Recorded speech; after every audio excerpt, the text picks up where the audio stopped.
Hello everyone. Today we have a really interesting watch. This is a 1980s Concord Mariner SG. So this particular piece is in stainless steel and 18 karat gold. That's what the SG stands for, steel and gold. You can see the case and the bracelet are made entirely out of stainless steel, and the bezel here is 18 karat gold. Really beautiful contrast. Also, the dial indices also appear to be made out of 18 karat gold. I can't find any documentation specifying the material, but from the looks of it, this is also made out of 18 karat gold like the bezel. On the wrist, this watch wears very slim, so I have a very small wrist myself, but you can see what this looks like putting it on. The dimensions here is 32 millimeters, not counting the crown. Lug to lug, it's very svelte. I measured 33.5 millimeters lug to lug. With the bracelet, because the bracelet doesn't come down all the way, you can see this is pulled down about as much as I can. It measures about 45.5 millimeters, but still, that's quite compact lug to lug measurement with this beautiful integrated bracelet. One of the really cool dimensions on this watch is the thickness. It's only 5.5 millimeters thick, or thin, I should say. So this is extremely thin. The movement that it uses is ETA 959.001.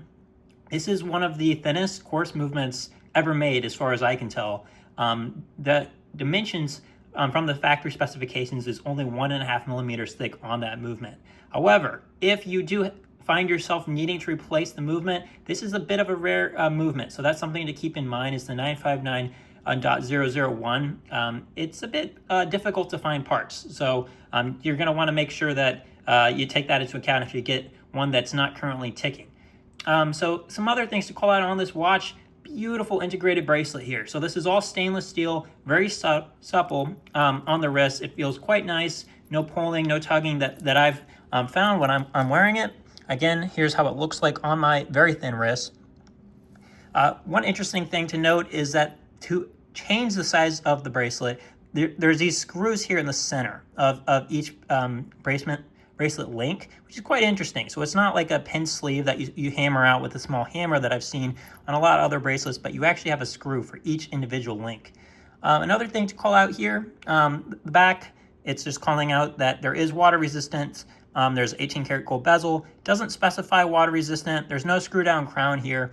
I'm not sure what the resistance is, but I'm guessing probably standard 100 meter water resistant here, but don't exactly know. It doesn't say on the watch itself. Something else to call out, though, is this really nice clasp here. So it's a Concord medallion on here. What appears to be gold, again, not certain the material. What you do is you pull this out. You can see that there's actually multiple different adjustments here. So there's 3 adjustments. You can put it here, here, and here.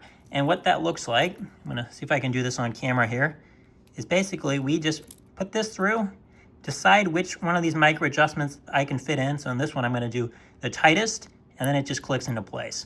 And then you can see there's a little bit of a gap here, not very noticeable because I have it on the largest adjustment, but there are these fine adjustments that you can specify whenever you put on the watch.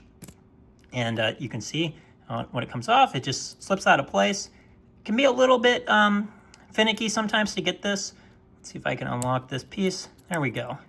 But that's how the bracelet works on the other end of the clasp. It just looks like this. So yeah, Concord Mariner 1980s, really beautiful, underrated watch in my opinion. There you have it, folks.